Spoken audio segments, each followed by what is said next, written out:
Néhémie chapitre 8. Néhémie chapitre 8.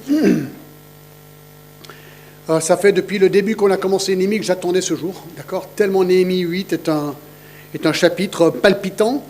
Et surtout pour, j'ai envie de dire, les prédicateurs, les pasteurs, c'est un de nos chapitres préférés parce que c'est un des chapitres de la Bible qui nous parle de la parole de Dieu. Donc, je vous invite à le lire. On va le lire ensemble, d'accord ? Et comme ça nous plongera vraiment dans le contexte de ce que nous voulons voir.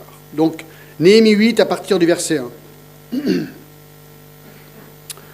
Alors tout le peuple s'assembla comme un seul homme sur la place qui est devant la porte des eaux.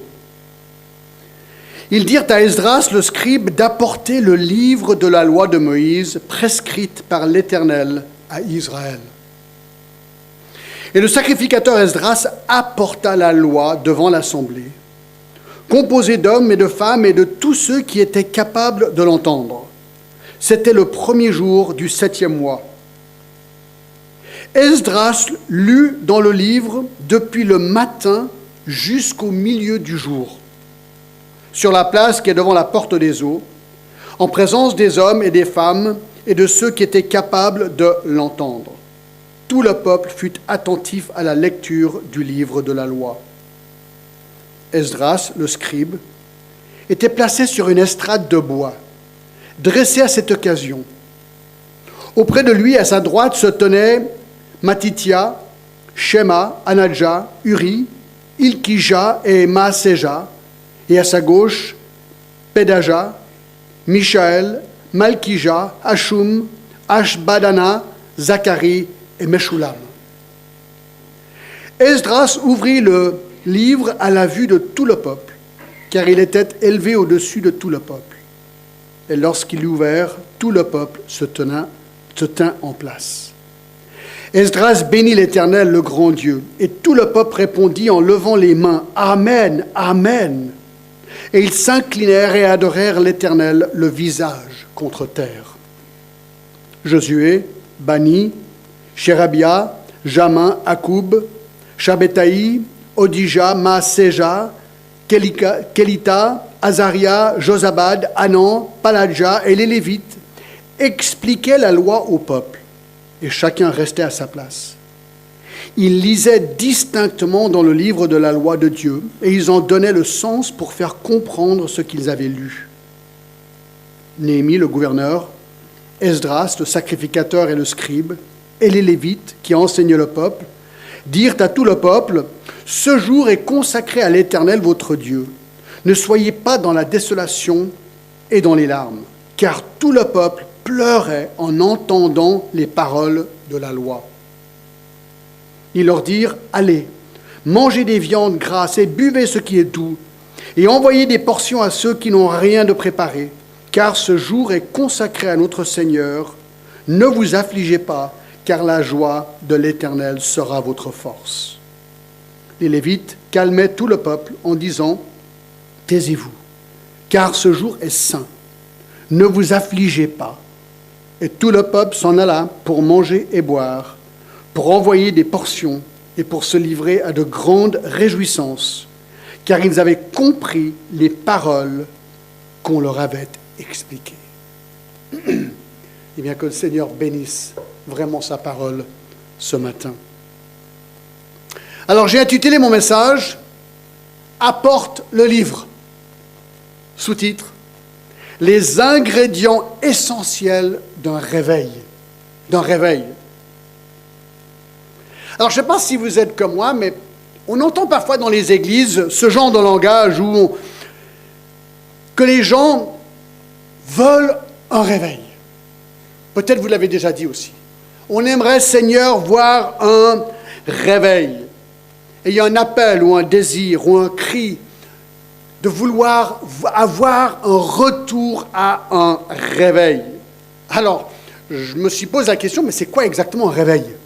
On en veut un, mais c'est quoi un réveil ?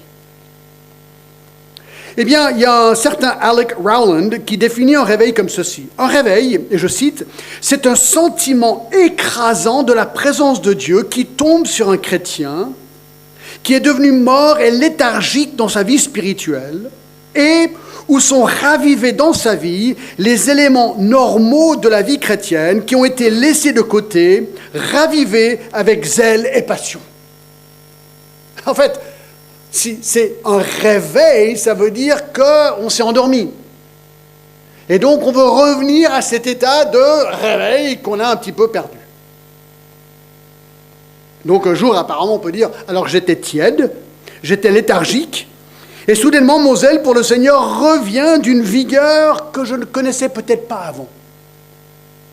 Ce même auteur, ayant analysé les réveils du passé, lui donne 7 caractéristiques à un réveil. Numéro 1, il y a une nouvelle foi sans question dans la parole de Dieu et un nouveau désir d'obéir la parole de Dieu. Donc numéro 1, c'est la parole de Dieu. Selon lui, numéro 2, il y a une nouvelle conviction intense de péché et un désir de vouloir revenir à la sainteté. Donc parole et péché. 3, l'adoration. Notre adoration devient vivante et fraîche et nouvelle. 4, selon lui, il y a un nouveau désir intense pour la prière. 5, il y a une nouvelle excitation pour servir le Seigneur. D'un côté, d'évangéliser les perdus et deuxièmement, de servir les uns les autres dans l'Église. 6, selon lui, il y a une renaissance de l'importance de l'amour fraternel. Et 7, il y a une nouvelle bataille lancée contre Satan et ses puissances maléfiques. Steve Lawson, dans son excellent message sur le sujet, dit ceci, et je le cite. Dubonnet, il cite un historien qui s'appelle Dubonnet, a dit ceci. « La seule véritable réforme est celle qui émane de la parole de Dieu.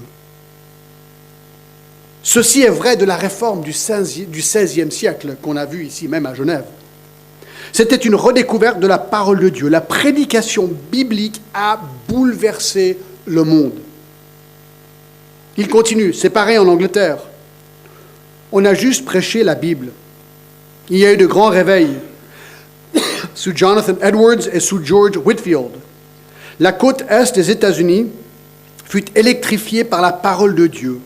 Tous les grands réveils ont été inaugurés par la prédication biblique. Tous les progrès de l'histoire de l'Église ont été conditionnés par une étude nouvelle et approfondie des Écritures.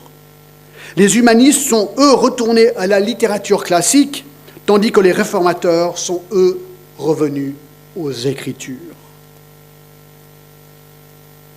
James Montgomery Boyce, encore des auteurs, pas mal d'auteurs anglophones, a dit ceci, et j'ai trouvé intéressant parce qu'il parle de notre ami Jean Calvin, ici à Genève, et il dit de Calvin, « Calvin n'avait autre arme que la Bible. » Dès le début, l'accent dans son ministère avait été mis sur l'enseignement de la Bible. Calvin a prêché la Bible tous les jours, une fois toutes les 2 semaines, et sous la puissance de cette prédication, la ville de Genève a commencé à être transformée. John Knox, c'était un réformateur écossais, est venu à Genève, 3 ans. Il était pasteur des Puritains, en fait, dans l'auditoire Calvin, juste à côté de la cathédrale. Et il est connu pour avoir dit ceci une fois qu'il a vu ce qui se passait à Genève à l'époque de Calvin. Je cite, « De la même manière que les habitants de Genève ont appris à connaître la parole de Dieu, ils ont été transformés et Genève est devenue l'école la plus parfaite de Christ depuis le jour des apôtres. » Il est venu, il a regardé Genève, il a dit « Voici l'école ultime de Jésus-Christ, Genève. » Waouh! J'ai quand même l'impression qu'en 500 ans, les choses ont un petit peu changé à Genève. Vous ne trouvez pas? Beaucoup même. Et pourtant, c'est ce qu'on disait de notre ville il y a 500 ans en arrière. Alors, voulons-nous un réveil? Ce serait super d'avoir un réveil, non? Mais si on dit ça, ça implique qu'on n'est pas réveillé. Ça veut dire qu'on est un petit peu endormi, d'accord? Alors, je ne sais pas où vous en êtes. Moi, j'ai dû m'examiner aussi, d'accord? Alors, je ne sais pas où vous êtes, mais la question aujourd'hui, c'est, Seigneur, est-ce que je veux te connaître plus? Oui. Oui. Donc, ce que nous allons examiner aujourd'hui et la prochaine fois encore aussi, et peut-être encore la prochaine fois, c'est la nature des réveils. La nature des réveils et surtout du réveil sous Néhémie. Alors, je recule, je vous donne l'arrière-plan au cas où vous n'étiez pas ici les dernières fois. Nous sommes dans l'année 445 avant Jésus-Christ. Nous sommes à Jérusalem. La construction du mur autour de Jérusalem vient d'être achevée, donc la reconstruction du mur, dans un temps époustouflant de juste 52 jours. Vous vous rappelez, on a vu tout ça, Néhémie avec toutes ces personnes, le bois et tout, ils se sont installés autour de cette ville et ils ont reconstruit ces murs de manière incroyable. Néhémie, le leader remarquable de cette entreprise qu'il a su mener de A à Z. Le mur est maintenant donc reconstruit. Le temple a été restauré, il est maintenant protégé. Les ennemis ont été éloignés. Les habitants sont parfaitement conscients qu'ils vivent un moment unique dans leur histoire, car c'est leur premier retour dans leur pays depuis 70 ans. Ça faisait 70 ans, 70 ans qu'ils ont été captifs, en captivité, en Babylonie, ensuite la Syrie. Et enfin, après le 3e retour, avec Néhémie, le mur non seulement est reconstruit autour de la ville, mais le temple aussi a été reconstruit avant par Zorobabel. Donc le temple et le mur, et tout le monde est là. La nation entière se réunit donc pour célébrer la fête des tabernacles dans Jérusalem. Et s'il y a une chose que tout le peuple sait ce jour-là, c'est que leurs besoins, et ça c'est très important ce que je vais dire, d'accord ? Le peuple sait que leurs besoins est bien plus important que simplement un programme de construction. Vous savez qu'on peut dans nos églises, et nous on est dans un hôtel, donc ça on ne le sent pas trop nous, mais on peut rentrer dans les programmes de construction d'église, alors c'est pas mal, il faut bien parfois des bâtiments, mais ça peut vraiment prendre le dessus. Et donc le peuple, bien qu'il y avait un programme, parce qu'il fallait reconstruire le temple et ensuite le mur, ils ont compris qu'il faut aussi un côté spirituel. Ce n'est pas juste des bâtiments. Non, ce sont des gens. Et là, il y a une immense foule. Et ils savent qu'ils ont besoin d'être infusés par la parole de Dieu. Et c'est justement au travers de la lecture et la prédication de la parole de Dieu que leurs âmes vont être enflammées pour le Seigneur et qui va leur permettre de croître dans la piété à laquelle Dieu les a appelés à vivre. Et donc, ce chapitre 8 de Néhémie est un de ces chapitres palpitants dans la Bible où nous voyons vraiment un peuple pas indifférent à la parole de Dieu. Et nous voyons aussi le rôle du prédicateur, celui qui va apporter la parole de Dieu à l'assemblée. Et en fait, ce que nous allons voir ici, c'est rien d'autre qu'un réveil spirituel, le genre de réveil spirituel auquel nous aspirons tous de voir. Et moi, j'ai toujours dit, au moins une fois dans ma vie, ce serait super de voir ça. Mais ça ne peut pas être concocté, ça ne peut pas être créé. C'est Dieu, à un moment donné, qui doit simplement faire son travail. Et ensemble, quelque part, on prend conscience, d'une manière qu'on ne l'a jamais su avant, de nous devant le Seigneur. Mais ça, on va le voir au fur et à mesure qu'on avance. Donc, dans ce chapitre et les chapitres qui suivent, eh bien, Néhémie nous décrit les ingrédients essentiels d'un réveil. Un réveil lié, bien sûr, à la Bible, à la parole de Dieu. Et ce matin, j'aimerais voir, on va voir si on y arrive les 4, parce qu'on va continuer. On va déjà en voir 5. 5 des premiers ingrédients essentiels d'un réveil. D'accord ? Numéro 1. Le premier ingrédient d'un réveil, je pense que vous le savez déjà, mais la tournure de cette phrase est très importante. Numéro 1, un appétit irrésistible pour le livre. Un appétit irrésistible pour le livre. Regardez le verset 1 de Néhémie 8. Alors, tout le peuple s'assembla comme un seul homme sur la place qui est devant la porte des eaux. Regardez maintenant. Ils dirent à Ezra, le scribe, d'apporter le livre de la loi de Moïse, prescrite par l'Éternel à Israël. Écoutez, mes amis, ce qui saute aux yeux de manière étonnante au verset 1 est de constater que le réveil commence avec le peuple. Il commence avec le peuple. Qui fait la demande pour que le livre soit apporté et prêché ? Le peuple. Oui, bien-aimés, c'est le peuple qui avait faim pour la parole de Dieu. C'est le peuple qui fait la demande ici. C'est le peuple qui voulait la parole et rien que la parole. Le peuple, en fait, avait faim pour la prédication du livre. Alors, je ne sais pas si vous réalisez l'enjeu ici, ou ce qui se passe. J'ai consulté pas mal de commentateurs, et tous estiment que la foule est entre 40 et 50 000 personnes. Alors, 2 indices nous le donnent. Chapitre 7, verset 66, l'assemblée tout entière était de 42 360 personnes, sans compter leurs serviteurs et leurs servantes, au nombre de 7 337. Parmi eux se trouvaient 245 chantres et chanteuses. Grand total, 49 697 personnes. Et ça, c'est sans compter les animaux. Verset 68, il y avait 736 chevaux, 245 mulets, 435 chameaux et 6720 ânes. Bon, je ne crois pas qu'ils sont là pour le réveil, d'accord, les animaux, je ne sais pas où ils sont. Mais au moins, on sait qu'il y avait, je ne sais pas si tout le monde était là, mais il y avait presque 50 000 personnes.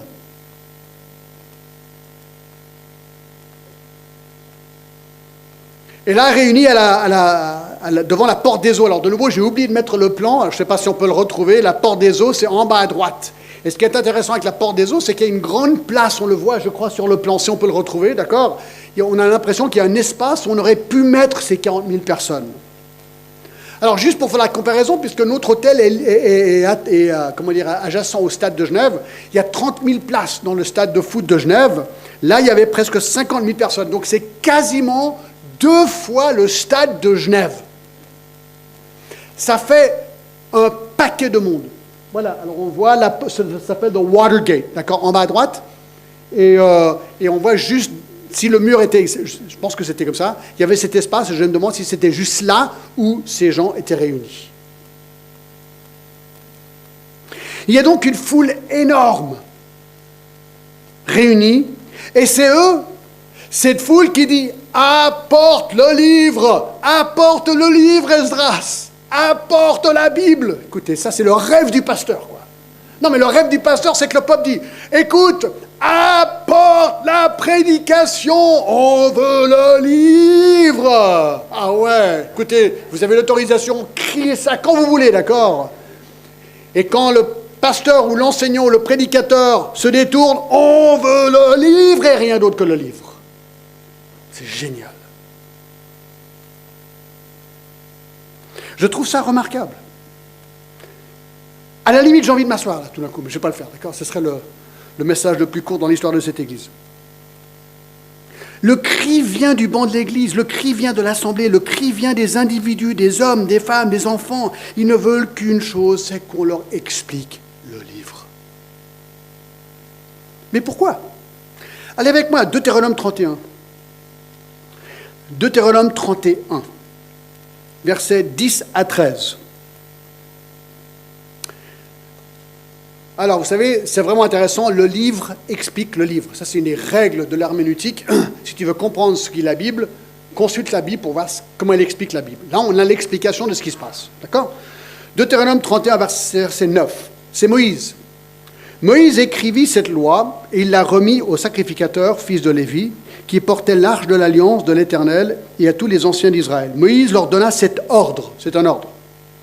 Tous les 7 ans, à l'époque de l'année du relâche et la fête des tabernacles, quand tout Israël viendra se présenter devant l'Éternel, ton Dieu, dans le lieu qu'il choisira, tu liras cette loi devant tout Israël en leur présence. Tu rassembleras le peuple, les hommes, les femmes, les enfants, les étrangers qui seront dans les portes, afin qu'ils entendent et afin qu'ils apprennent à craindre l'Éternel, votre Dieu, à observer et à mettre en pratique toutes les paroles de cette loi.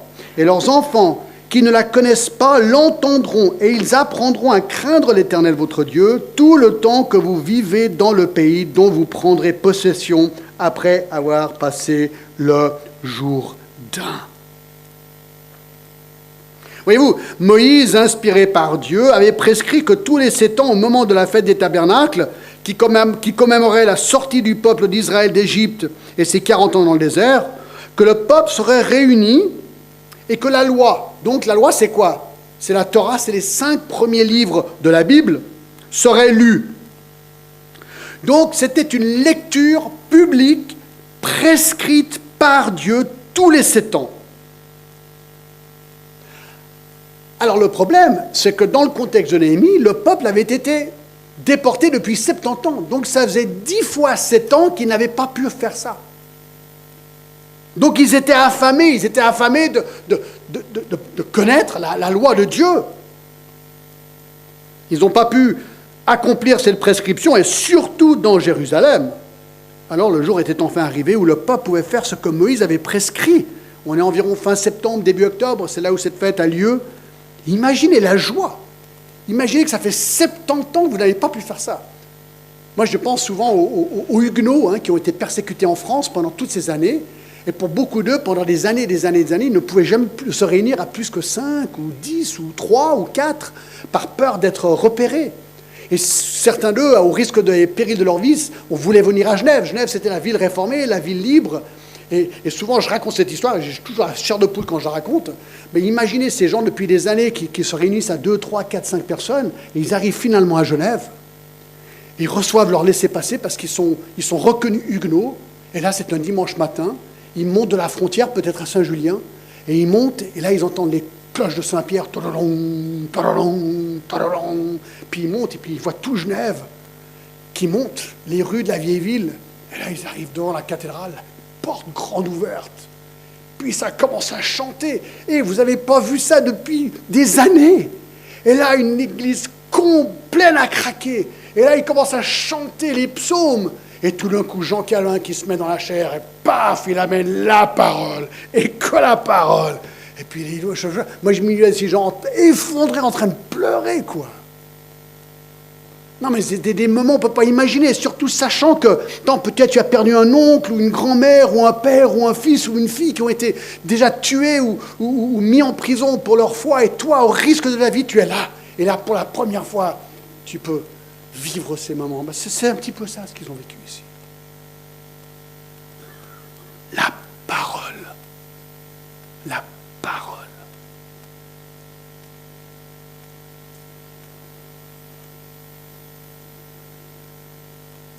Alors tout le peuple s'assembla comme un seul homme sur la place qui était devant la porte des eaux, et ils dirent à Esdras le scribe, « Esdras, Esdras, apporte le livre de la loi de Moïse. » Alors, qui est Esdras?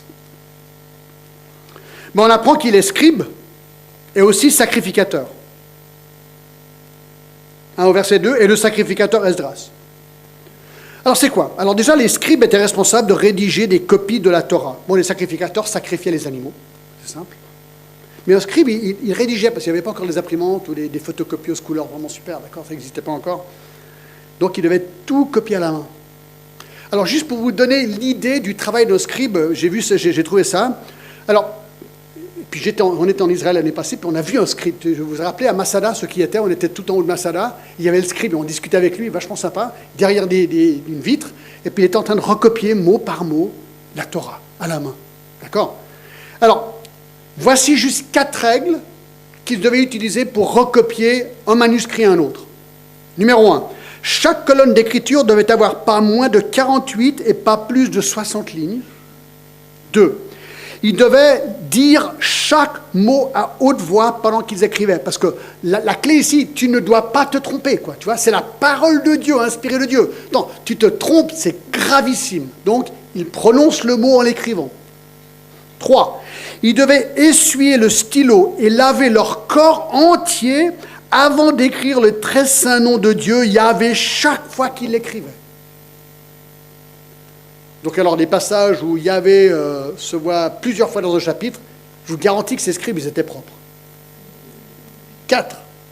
Les lettres, les mots et les paragraphes devaient être comptés, et le document devenait invalide si 2 lettres se touchaient l'une à l'autre. Donc si tu es à la fin du document, et par mégarde, une lettre touche l'autre, il vire tout.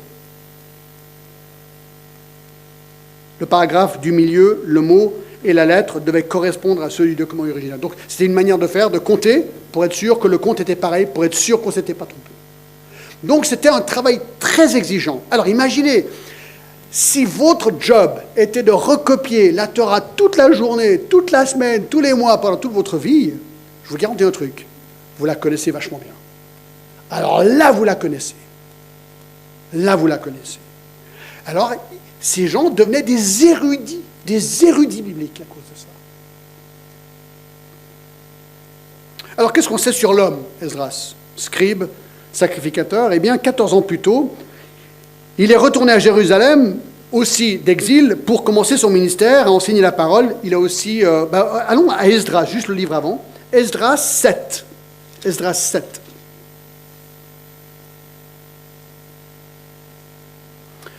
Le verset 6, d'accord, on apprend quelque chose sur lui.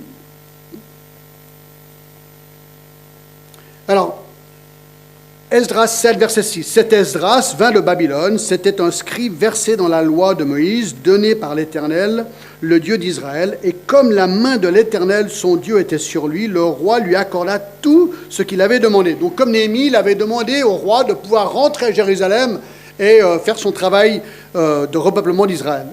Et alors, regardez verset 9 maintenant. Alors ça, encore, on arrive à des versets préférés des prédicateurs. Verset 9, il était parti de Babylone le premier jour du premier mois. Il arriva à Jérusalem le premier jour du 5e mois. La bonne main de son Dieu étant sur lui, car, écoutez, Esdras avait appliqué son cœur à étudier, à mettre en pratique la loi de l'Éternel et à enseigner au milieu d'Israël les lois et les ordonnances. Alors, ce qui est intéressant ici, c'est que Dieu avait préparé Esdras depuis 14 ans pour ce jour et pour ce réveil. Et ce verset 10, il est fantastique dans Esdras 7, parce qu'on apprend que Esdras avait appliqué son cœur à étudier et à mettre en pratique la loi de l'Éternel et à enseigner au milieu d'Israël les lois et les ordonnances. Le mot hébreu pour appliquer décrit quelque chose d'établi, quelque chose de solide. Par exemple, le psaume 93, 1 dit « L'Éternel règne, le monde est ferme, il ne chancelle pas. » Et quand vous voyez les saisons passées là, hier soir je me suis réveillé ce matin vers les 5 heures, les oiseaux, mais c'est incroyable les oiseaux, c'est fort, hein, mais c'est beau, c'est vraiment beau. C'est beau, mais ça réveille quand même, d'accord? Non, mais c'est très très beau. Hein. Mais on voit que les saisons, c'est vraiment, voilà, c'est établi, on est dans un monde établi. Ben voilà le mot ici, d'accord? Établi de manière solide. Ne chancelle pas. C'est l'idée. Il a, donc Esdras, fermement décidé avec son cœur d'étudier, de mettre en pratique et d'enseigner. C'est une décision ferme, nette et claire. Je vais étudier ce livre, je vais appliquer ce livre et je vais enseigner ce livre. Voilà la vie d'Esdras. Voilà la vie d'Esdras. J'étudie, j'applique, j'enseigne. J'étudie, j'applique, j'enseigne. En fait, c'est ce que nous devrions tous faire, n'est-ce pas? Absolument. Mais lui, et c'est ce que j'aime, il avait appliqué son cœur de manière ferme. Ça, c'est ce que je vais faire. Il a résolu de le faire, il a décidé, déterminé. Et ça, c'est le secret du succès de cet homme, de ce scribe, de tout prédicateur, en fait, et de tout chrétien. De mettre son cœur et de se dire, voilà, je vais utiliser mon énergie pour étudier, appliquer et enseigner la parole de Dieu. Et donc on peut dire, s'il y a une chose qui caractérisait Esdras, c'était bien la parole de Dieu. J'ai envie de dire que c'était un homme du livre. L'homme du livre.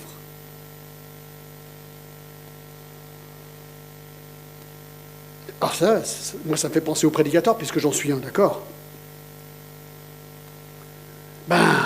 Il faut travailler. C'est comme pour tout. Ne pensez pas qu'un sermon surgit automatiquement des pages des Écritures. Ne pensez pas, comme dans certains milieux, que le Saint-Esprit nous révèle ce qu'il faut dire quelques minutes avant de monter dans la chair. Je vais simplement laisser l'Esprit m'inspirer, ce serait super. Alors, de toute façon, il nous inspire, mais c'est pas comme ça que ça marche, d'accord? Non, ça c'est certainement une des manières de se tromper, juste laisser l'Esprit, parce que c'est pas ce que Esdras a fait. Esdras a étudié la loi de Dieu. Ça demande travail, ça demande énergie, ça demande concentration, ça demande temps.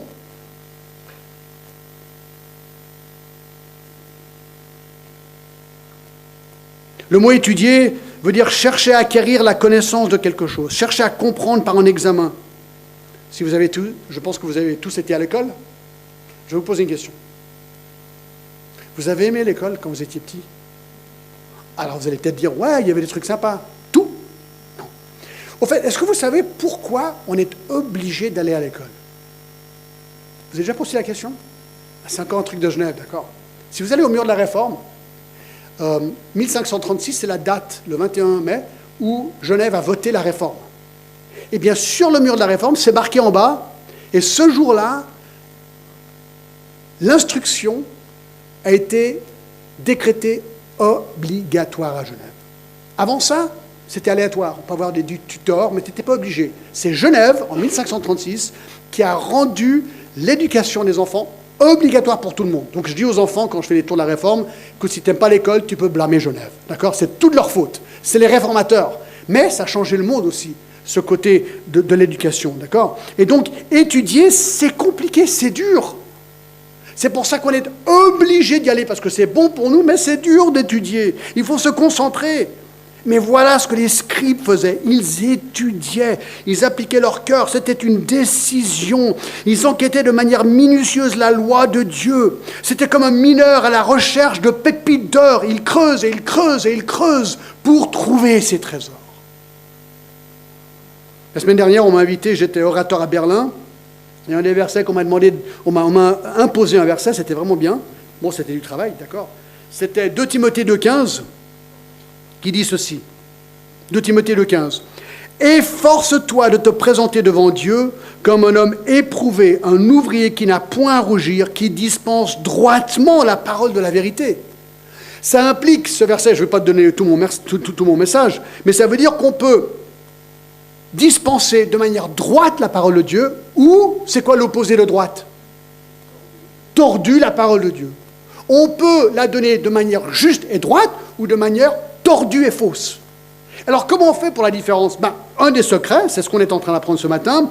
Efforce-toi de te présenter devant Dieu comme un homme éprouvé, un ouvrier qui n'a point à rougir, qui dispense droitement la parole de la vérité. Il y a un effort, on est ouvrier, et on doit présenter ça devant Dieu. On doit être convaincu que c'est la parole de Dieu, et on veut avoir que la pensée de Dieu, pas la pensée de l'homme. Vous dites, ouais, mais comment on fait ? Comme dans tout, il y a des règles. Il y a des règles d'interprétation. Ça s'appelle les règles de l'herméneutique. Allez, je vous donne un cours, 30 secondes, d'accord ? Il y a 2 types de règles pour l'herméneutique. Premièrement, il y a les règles générales de l'herméneutique. Par exemple, la règle de l'inhérence. La parole est sans erreur. La règle de la simplicité. Globalement, la Bible est simple à comprendre. Il faut juste découvrir la simplicité. 3. L'interprétation littérale. On commence toujours avec une interprétation littérale. Vous dites, ouais, mais tout n'est pas littéral. C'est vrai. Quand la Bible dit que les arbres applaudissent le Seigneur, tu dis, un arbre, il n'applaudit pas. On est d'accord, donc il y a un symbole. Mais on commence toujours avec une interprétation littérale. L'intention de l'auteur, c'est ce qu'on cherche. Dans les études bibliques, c'est souvent, selon moi, le texte, il veut dire, oui, non, mais selon moi, oui, mais tu sais, alors, moi, je pense que... Alors, je comprends, on le fait tous. Mais c'est pas comme ça qu'on interprète la Bible. La question, c'est, qu'est-ce que Dieu dit ? Qu'est-ce que l'auteur pensait ? Moi, ce que je pense, à la limite... on peut tous avoir une interprétation différente, donc il faut appliquer ces règles, d'accord ? Il y a la signification unique du texte. Chaque texte a une interprétation juste. La signification des mots, la signification de la grammaire, le contexte, les références parallèles, toutes ces choses, ce sont des règles qu'il faut appliquer. C'est pour ça que Esdras a dû étudier. Il y a aussi les règles d'herméneutique particulières. Il y a plusieurs genres dans la Bible. Par exemple, il y a du narratif. Là, on est en train d'étudier du narratif, c'est une histoire. Mais il y a aussi la poésie, par exemple, comme dans les psaumes. Il y a les livres de la sagesse, comme Proverbes. Il y a les épîtres pastorales. Il y a les prophéties ou des textes apocalyptiques. Tout ça, ça se traduit de manière différente. Donc tout ça, ça montre, ce que je suis en train de dire ici, c'est que ça demande du travail. Ça demande du travail. Et ce que j'aime beaucoup avec Esdras, une fois qu'il a étudié son texte, qu'est-ce qu'il fait avec ? Esdras s'est dit, avant de l'enseigner, qu'est-ce qu'il a essayé de faire ? De l'appliquer à lui-même. Alors ça, c'est la partie la plus difficile. MacArthur, il disait toujours, mon plus grand problème dans le ministère, c'est que je débite tellement d'informations dans mes prédications que j'arrive pas vraiment à suivre dans mes applications.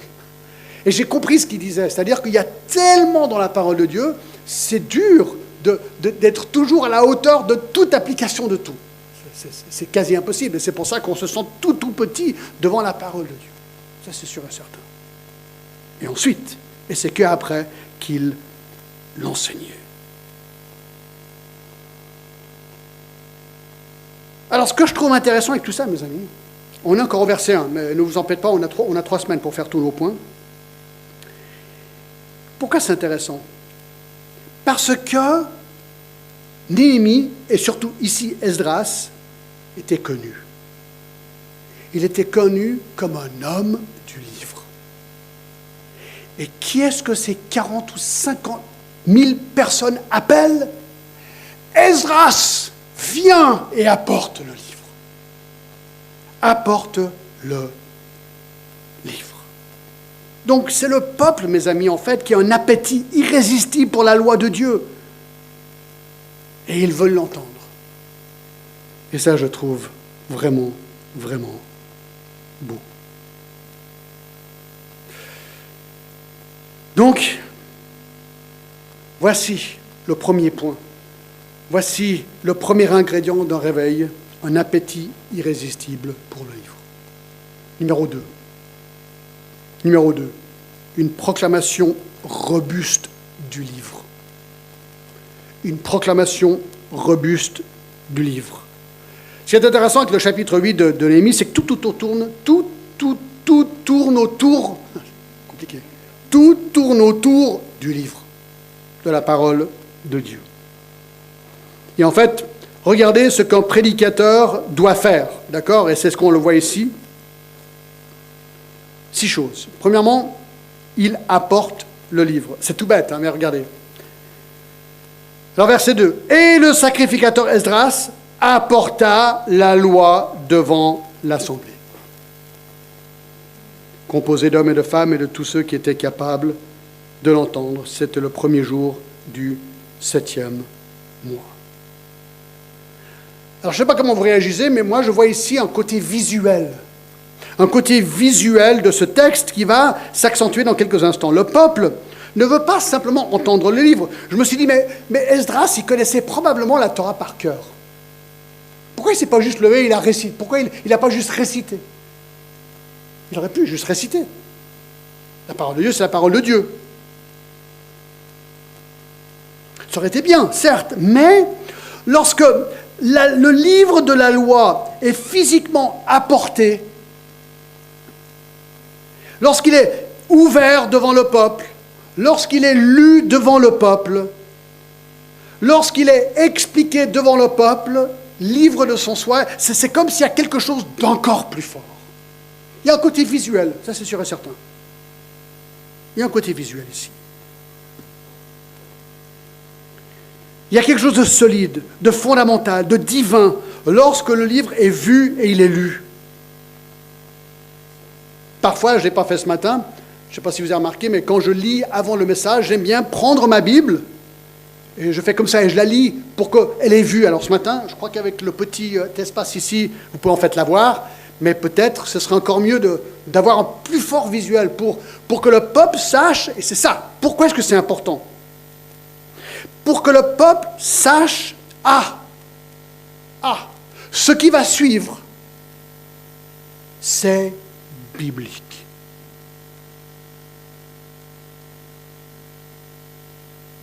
Ce que nous sommes en train d'entendre, c'est Dieu et sa parole, lu par un homme, d'accord.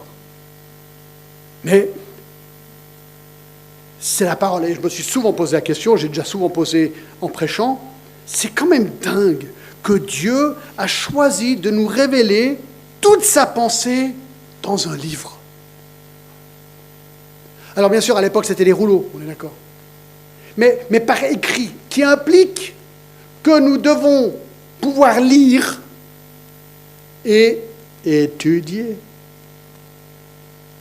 Mais je trouve ça quand même marrant, vous ne trouvez pas? Regardez voir, toute la pensée de Dieu, qui a une sagesse infinie, tout ce dont on a besoin est là.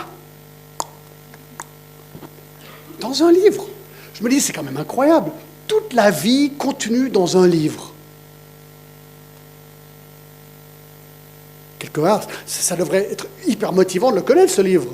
Si ce livre me donne la pensée de Dieu par rapport à tout ce dont j'ai besoin pour pouvoir vivre ma vie. Et donc, de voir le livre lu ajoute un sérieux au moment. Et surtout, à l'époque, vous savez, aujourd'hui, c'est quand même compliqué. Enfin, on a des privilèges. Tac, Ah, ma Bible. Quelle version, quelle langue? Tac, tac, tac, tac. En 3 clics, t'as tout, quoi, en fait, aujourd'hui. Alors, est-ce que ce serait pareil si j'ai, voilà, ouvrons, non. Cliquons sur le chapitre 3 de Néhémie, lisons. Alors, ça passe, mais c'est quand même un peu différent, vous n'êtes pas d'accord? Alors maintenant, ils vont me dire, ouais, John, t'es un vieux gars, voilà, c'est vrai que je suis vieux, j'ai 61 ans, mais il faut être moderne. Alors, je ne suis pas contre les téléphones, j'en ai un, et la Bible, c'est vraiment utile, et on peut faire des recherches et trouver le grec et l'hébreu. En 3 clics, tu as tout ce que tu veux, c'est très bien dans les études bibliques, parce que tu ne peux plus te tromper. Tu as 10 personnes qui vérifient, d'accord? Donc, tu es obligé d'être juste aujourd'hui, donc ça, c'est très bien. Mais il y a quelque chose, n'est-ce pas, dans le visuel du livre, comme Dieu l'a communiqué.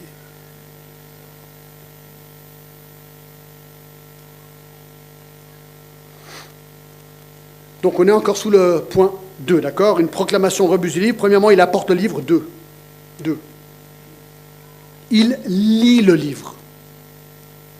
Et le sacrificateur Esdras apporta la loi devant l'assemblée, composée d'hommes, de femmes et de tous ceux qui étaient capables de l'entendre. C'était le premier jour du 7e mois. Esdras lut dans le livre. Il lut dans le livre à haute voix. Ça vous rappelle quelqu'un? Dans Luc 4, Jésus, il est allé dans la synagogue, vous vous rappelez, de Nazareth. Il a ouvert à Ésaïe 61 et il a lu. Et alors, quand il s'est rassis, il a dit, voilà, aujourd'hui, ce que je viens de lire vient d'être réalisé. C'est intéressant quand on commence à penser à l'idée de lecture.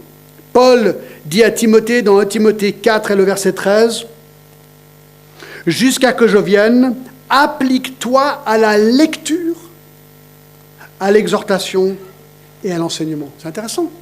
Que Paul dit à Timothée, écoute, pas directement à l'enseignement, applique-toi à la lecture, ensuite à l'exhortation et à l'enseignement. Dans Colossiens 4, 16, lorsque cette lettre aura été lue chez vous, bon c'est normal, c'était une lettre, mais la lettre de Paul autoritaire devait être lue. Dans 2 Rois 23,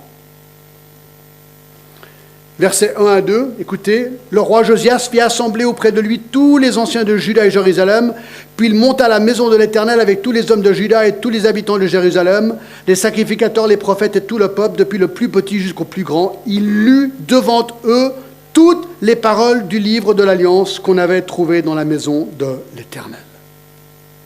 Alors pourquoi est-ce que c'est important de lire la Bible?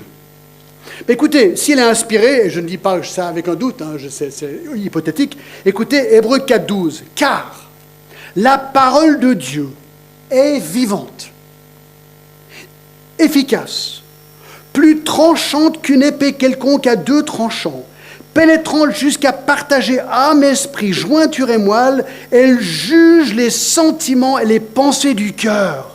Écoutez le verset 13. Nulle créature n'est cachée devant lui, mais tout est nu et découvert aux yeux de celui à qui nous devons rendre compte. Donc, la parole de Dieu, c'est comme une épée. Et quand on l'écoute, juste elle, déjà, elle commence à trancher. Elle me tranche, elle te tranche. Elle me montre ce qui va bien, mais elle me montre ce qui ne va pas bien aussi. Et ça, c'est le pouvoir de la parole de Dieu, utilisé par l'Esprit Saint pour nous convaincre et nous montrer ce que nous devons faire. Et c'est pour ça que Jésus a dit dans Jean 17, 17, « Sanctifie-les par ta vérité, ta parole est vérité. » Alors voilà comment Esdras commence son message. Il ouvre la parole de Dieu et il la lit. Et là, on établit en lisant d'où viendra le message. Un message qui expose Dieu et sa parole et rien d'autre. Un commentateur a dit ceci, j'ai trouvé vraiment intéressant. Pourquoi est-ce important de lire la loi de Dieu lors du culte? Écoutez la réponse. C'est la seule partie du culte qui est parfaitement infaillible. C'est pas mal. Le moment où le prédicateur commence à parler, c'est le moment où on se dit, bon, c'est plus vraiment la parole de Dieu, c'est une explication de la parole de Dieu.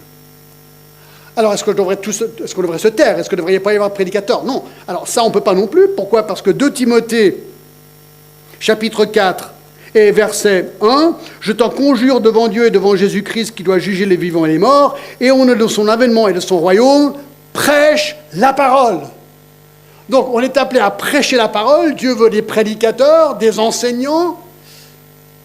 Mais on prêche quoi? La parole. La parole. Et ça, c'est ça le travail et le défi du prédicateur. Est-ce que ce que je dis est vraiment biblique ou est-ce que j'essaie de forcer des trucs? Ça, c'est la clé, mes amis. 3. Il prend le temps adéquat pour le livre. Écoutez, c'est incroyable. Regardez encore le Néhémie 8, là. Je n'ai pas encore lu la deuxième partie du verset 3. Esdras lut dans le livre depuis le matin jusqu'au milieu du jour sur la place qui était devant la porte des eaux. Alors, faisons un petit calcul. On sait qu'il devait lire la Torah, ça fait les premiers 5 livres de la Bible. Genèse, Exode, Lévitique, Nombre, Deutéronome. Alors j'ai vérifié, pas en lisant moi-même et en faisant un timing, mais on peut trouver maintenant sur Google tout ce qu'on veut, d'accord? Le lecteur type lit environ 300 mots par minute. Cela veut dire que cela prendrait environ 5 heures et 34 minutes pour lire la Torah en entier, donc les 5 premiers livres de la Bible.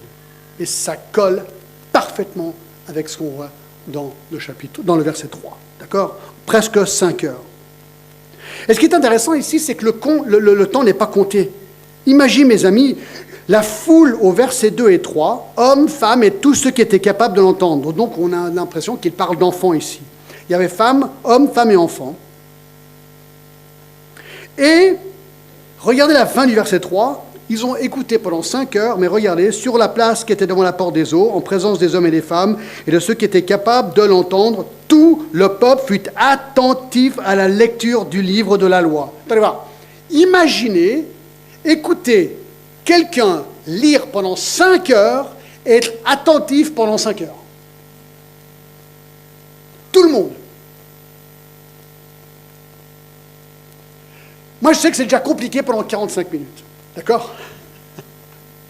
C'est pour ça d'ailleurs que beaucoup d'églises ont décidé d'opter pour des messages beaucoup plus courts. Moi, je ne sais pas du tout la moyenne de la longueur des messages dans les églises aujourd'hui à Genève, mais moi je vous parie que c'est 20 à 25 minutes grand maximum. 47 minutes, tu es malade, 1 heure, c'est complètement la folie. Pourtant, Calvin prêchait pendant 1 heure. Alors on me dirait, tout le monde ne prêche pas comme Calvin, peut-être, mais ça crée la réforme. Et il prêchait tous les jours. Et ce qui est marrant à Genève, c'est qu'on était obligé d'aller au culte tous les jours. Je ne sais pas si ça passerait très bien aujourd'hui, ça, d'accord?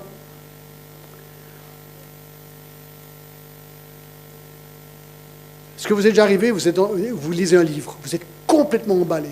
Ou bien vous écoutez un message, vous êtes complètement emballé, le message termine ou le livre termine, et vous dites « Ah non, déjà? Ah non, j'aurais pu continuer encore 2 ou 3 heures. » C'est ce qu'ils expérimentaient ce jour-là. « Ah non, continue, Ezra, c'est trop bien, vas-y, continue. » Oh, 4, il adopte une posture d'autorité avec le livre. Il faut que j'avance, verset 4. On ne va pas tout finir, bien sûr. Esdras, le scribe, était placé sur une estrade de bois, dressée à cette occasion auprès de lui. À sa droite se tenaient Mattithias, Shema, c'était tous ces hommes. Et donc, il est sur une estrade. Il est positionné sur une estrade de bois dressée pour cette occasion. Le mot estrade est le plus souvent utilisé pour décrire une tour. Dans Genèse 11.4, la ville, c'était la tour de Babel, il y avait cette tour. Il parle d'une ville avec une tour. Alors, je ne pense pas qu'elle était sur une tour. Il y avait une estrade et peut-être aussi un pupitre, bien sûr, d'accord, où les gens pouvaient l'entendre mieux et aussi pouvaient voir visuellement et entendre ce qui se disait avec la parole de Dieu. Si vous avez de nouveau dans la cathédrale Saint-Pierre, vous verrez que cette chaire a été montée en hauteur sur le pilier vers le devant à gauche de l'église et au-dessus, alors vous savez qu'il y a un petit toit au-dessus de la chaire, alors c'est pas décoratif, ça c'est le haut-parleur de l'époque. C'est pour que ta voix rebondisse et ensuite que les gens peuvent mieux t'entendre. Alors à cette époque, je ne sais pas s'il y avait un rebondisseur ou pas, mais bref, il parlait à 40 ou 50 000 personnes. C'est pas rien. Le but ici, c'est qu'il fallait que le peuple puisse entendre la loi et entendre le sermon. Martin Lloyd-Jones était un autre prédicateur anglais, excusez-moi. Une des premières choses, nous dit-on, qu'il a fait lorsqu'il est arrivé dans son église, c'est qu'il a fait boulonner sa chair au sol de l'église pour que personne ne puisse la déplacer. Pour dire aux gens, écoutez, ici, c'est la parole et rien d'autre, on ne va rien faire d'autre. Boulonner par terre, là où elle devait être. J'ai trouvé assez intéressant. Donc, il adopte une posture d'autorité avec le livre, d'accord ? En hauteur avec le livre. Et 5, il s'entoure de témoins du livre. Au verset 4, il y a tous ces noms un petit peu bizarroïdes qu'on arrive à de la peine à prononcer. Mais ce qui est intéressant, c'est qu'il y a 14 personnes à côté d'Esdras, 7 à droite et 7 à gauche, d'accord ? Et ce qu'on voit ici, c'est qu'Esdras travaille en équipe. Il travaillait en équipe. Il n'était pas solo. Il y avait une solidarité dans la direction spirituelle du peuple. Écoutez, j'ai trouvé ça intéressant. Ils sont 15 sur cette estrade pour un peuple de presque 50 000 personnes. Quelque part, je me dis, c'est pas beaucoup. 15 personnes, apparemment, alors on peut quand même rajouter Néhémie, mais 15 personnes pour mener un peuple de 40 personnes, c'est pas beaucoup. Et ça répond à la question, mais alors combien d'anciens faut-il dans une église ? En fait, il n'y a pas vraiment de règle. Ici, ils étaient 15 pour 50 000, c'est pas beaucoup. C'est pas beaucoup. Mais apparemment, c'était assez. Bon, il y avait en plus les Lévites. C'est vrai, au verset 7, il parle des Lévites. C'était comme les diacres ou les diaconesses, si vous voulez, d'accord ? Enfin, pas vraiment, mais juste pour faire le parallèle. Bref, ce qu'on voit, c'est qu'il n'est pas solo, il est avec ces autres personnes sur l'estrade. D'accord ? Nous sommes d'accord, nous sommes solidaires, nous sommes ensemble. Et le verset 5, regardez ce qu'il dit. Esdras ouvrit le livre à la vue de tout le peuple, car il était élevé au-dessus de tout le peuple, et lorsqu'il eut ouvert, tout le peuple se tint sur place. Et sixièmement, il explique le livre, verset 7, regardez, Josué, Bani, etc., et les Lévites expliquaient la loi au peuple, et chacun restait à sa place. Ils lisaient distinctement dans le livre de la loi de Dieu, et ils en donnaient les sens pour faire comprendre ce qu'ils avaient lu. Et regardez tout à la fin du verset 12, car ils avaient compris les paroles qu'on leur avait expliquées. Alors, il faudra rappeler qu'il n'y a pas de système de son à l'époque, d'accord ? Et alors, les Lévites sont éparpillés dans la foule. C'est l'impression qu'on a, d'accord ? Verset 7, les Lévites expliquent la loi au peuple. Verset 8, ils lisaient, ils en donnaient le sens pour faire comprendre ce qu'ils avaient lu. Verset 13, le second jour, tous s'assemblèrent auprès d'Esdras, le scribe, pour entendre l'explication des paroles de la loi. Alors, qu'est-ce qui se passe ici ? Certains Lévites aident Esdras à faire comprendre les Écritures au peuple. Il y a certainement deux choses qui se passent. Premièrement, une traduction. Suite à l'exil de 70 ans, beaucoup ne connaissent pas l'araméen, la langue des Assyriens. Donc, il y a aussi une traduction à faire. Il fallait prendre la Bible qui était en hébreu, la Torah, et l'expliquer en araméen, la langue du peuple. Donc, il y a une traduction. Je crois qu'il y a quelqu'un ici déjà, j'ai vu, ils sont en train de traduire ce que je dis en anglais pour qu'ils puissent le comprendre. Ça, c'est une traduction. D'accord ? Mais il y a apparemment aussi une explication, verset 8, où ils en donnaient le sens. Et verset 12, car ils avaient compris les paroles qu'on leur avait expliquées. Donc il y a traduction, mais aussi explication. Expliquer le but, l'intention du livre de la loi. Il fallait comprendre les mots, mais aussi le sens de l'auteur, et que l'auditeur puisse comprendre ce que l'auteur voulait comprendre. Et c'est ce qu'on apprend avec Esdras. Esdras étudiait pour enseigner. Donc, c'était une manière d'expliquer la loi de Dieu. Et voilà, c'est ça une prédication. C'est quoi une prédication ? Une prédication, c'est de prendre le texte et l'expliquer aux gens pour qu'ils le comprennent dans leur langue, dans leur culture, dans leur manière de voir les choses, mais toujours de comprendre quelle est l'intention de l'auteur dans le texte de la Bible. Ça, c'est le travail qui n'est pas toujours facile, parce qu'on a envie de l'appliquer avant de l'étudier. Ça, c'est la tendance qu'on a. Et ça, bien sûr, ça prend du temps. Alors, mes amis, je crois qu'on va s'arrêter là pour aujourd'hui, parce qu'on a encore la Sainte Seine. Mais j'espère que ça nous donne déjà un premier élan sur ce que Dieu a pour nous pour ce texte d'aujourd'hui. Alors, j'aimerais vous montrer quelque chose avant de passer à la Sainte Seine. Parce que là, on a parlé du livre. Apporte le livre. Eh bien, il y a quelques années en arrière, j'étais en train de donner un tour de la Réforme, j'étais au mur de la Réforme, et j'expliquais un des panneaux sur le mur de la Réforme. Vous savez que John Knox, un réformateur anglais, est venu à Genève pendant 3 ans, et pendant qu'il était à Genève, il a rédigé ce qu'on appelle The Geneva Bible, la Bible de Genève. La Bible de Genève est une Bible en anglais. C'est la première Bible en anglais avec commentaires. Si vous avez une Bible d'études, vous avez des commentaires dans les marges. C'est la norme aujourd'hui. À l'époque, ce n'était pas la norme. C'était la première Bible en anglais avec commentaires. Créée en 1570. Alors j'étais en train d'expliquer un petit peu sur cette Bible, et il y a un homme dans la foule qui m'a dit écoutez, Monsieur Glass, parce que je montrais que sur le Mayflower, c'est le bateau qui est allé aux États-Unis avec les Puritains, il y avait un gars qui tenait la Bible de Genève. Et cet homme m'a dit écoute, cette Bible, je l'ai. J'ai dit ah bon? Ouais, je collectionne les Bibles de Genève depuis des années. J'ai toute une collection et je crois que j'ai la Bible originelle, celle qui était sur le Mayflower. Alors j'étais complètement époustouflé. Je dis ah bon? Et puis ensuite il me dit ceci. Il me dit et vous êtes pasteur à Genève? J'ai dit oui. Il m'a dit tout pasteur à Genève devrait en avoir une. Je dis ah bon, d'accord, mais qu'est-ce que tu réponds? Tu réponds quoi? Tu ne sais pas trop quoi répondre. Il a dit écoute John, quand je retourne aux États-Unis, je vais t'en amener une. Alors là, tu dis, waouh, c'est incroyable, quoi. Et ensuite, il m'a dit, je vais t'en donner une, et chaque fois que tu fais un tour de la Réforme, j'aimerais que tu la prennes, que tu leur montres, que tu leur permettes de la toucher, et de mettre leurs doigts dans ces pages. Parce qu'à l'époque de la Réforme, d'avoir une Bible comme celle-là, c'était ta mort. Et donc, je l'ai amenée. La voilà. Elle est en parfait état, elle date de 1608, donc elle a exactement 418 ans. D'accord? Elle est en parfait état. Alors, je vais vous laisser, vous pouvez la toucher, aucun problème, d'accord? Alors, je vous montre deux trucs, faites un petit peu attention quand même, d'accord? Mais vous allez voir des taches dedans, parce que c'est des taches de bougies. Pas du café Starbucks, d'accord? Vous verrez qu'il y a des notes, vous verrez qu'il y a derrière des chants, des cantiques. C'est une Bible complète. Une Bible complète. Et en la touchant, rappelez-vous, mes amis, qu'aujourd'hui, sur votre iPhone, vous pouvez avoir accès à des centaines de Bibles sans aucune crainte. Mais à l'époque, une Bible comme ça, déjà, il fallait la payer très cher. Mais deuxième fois, tu étais mort. Et voilà pourquoi les gens fuyaient et venaient à Genève, une ville libre, où ils pouvaient avoir la Bible et l'étudier. Donc même ce qu'on est en train de faire aujourd'hui, mes amis, de pouvoir ouvrir la parole de Dieu, de pouvoir l'enseigner avec pleine liberté, c'est un privilège et une grâce. Et mes amis, combien de gens ne sont pas morts pour nous permettre aujourd'hui d'avoir ce livre? Et merci à la Maison de la Bible qui, eux, ont fait les traductions en français pour que nous puissions les avoir et les étudier et comprendre la pensée de Dieu.